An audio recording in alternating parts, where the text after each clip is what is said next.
In interwar England, the reception of John Ball, the famous priest of the 1381 uprising, typically viewed him as a hero, an originator of English socialism. At this point, the reception of Ball was almost inevitably the reception of Ball by way of William Morris's A Dream of John Ball, where the narrator goes from the late 19th century back to the 14th century and meets John Ball. The narrator functions as a seer, a visionary explaining the future transformation of history. Morris's Marxist and secularised eschatology had Ball as a foil for understanding the transformation of human history beyond capitalism, and this formed the basis of future receptions of Morris's work.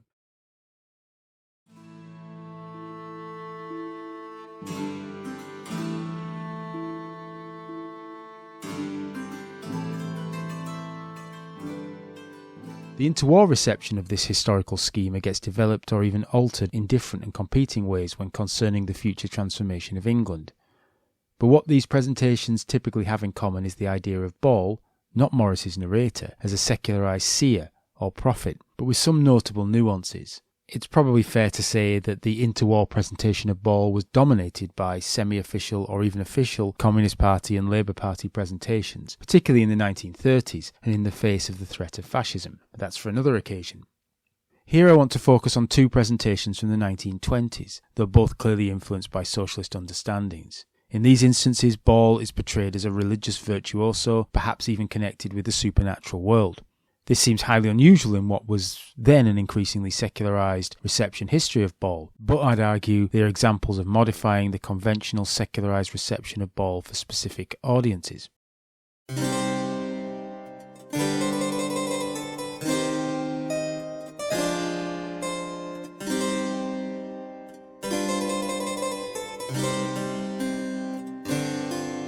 Decorated in Morris-style floral patterns and with the promise to use only words originating in Middle English, William Chandler's play 1381, an English tragedy from 1927, was dedicated to Morris himself.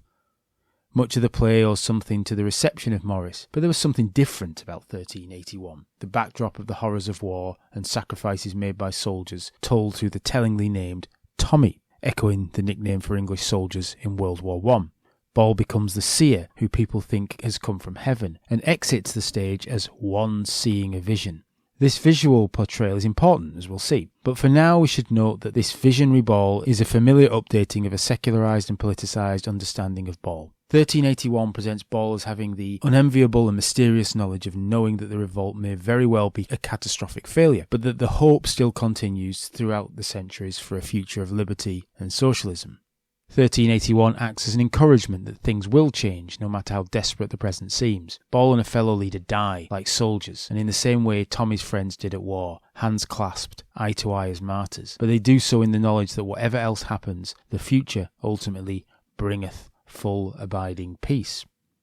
Chandler presents the revolt as the time when the voice of organised labour was first heard in England, and that around this time appeared the first socialist in England, John Ball. What kind of socialist Ball was thought to be was controversial in interwar England, particularly after the Russian Revolution.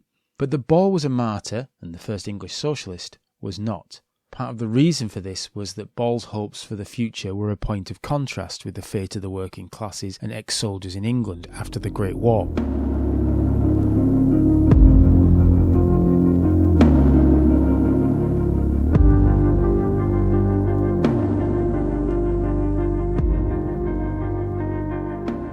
One play pushed further the idea of Ball as a figure understood in religious terms, Halcott Glover's popular play Wat Tyler, a play in 3 acts from 1921. In Glover's play, Ball is thin and pale, and white-faced and weak, and this was not just due to his stint in prison. It's part of Ball's persona as a kind of religious virtuoso. Glover's near-saintly Ball has dreams and visions and describes himself as a seeing man. This behaviour is trance-like, something akin to a fit, for when he does have a vision, he is described as possessed. His ringing utterances is that of a prophet, and lifting up his wasted arms, his voice ringing out and inspired. This partly accounts for the description of Ball as mad. Usually in the history of reception, Ball is deemed mad because he was making claims far ahead of his time that people could not comprehend. In Glover's play, Ball is deemed mad because of his trance-like states. This is certainly a striking moment in the history of the reception of Ball, but I'd say that it's not that disconnected from the usual political readings. Glover's presentation of Ball echoes biblical notions, and discussed in biblical scholarship of the time, of the prophet, ecstatic prophecy, prophetic deprivation, and the potential for these phenomena to be classified as madness. The biblical prophet was the model for Ball as a prophet elsewhere. Glover was just expanding the notion to include their less conventional behaviours. But Glover's presentation of Ball also recalled the behaviour of recognisable interwar religious virtuosi in an era of theosophy, spiritualism, mediums, occultism that crossed the political spectrum and were not necessarily antithetical to scientific, socialist or even secularised understandings of the world. I think it's worth adding that in this context Glover's play seems to have been popular and revised for open-air performances.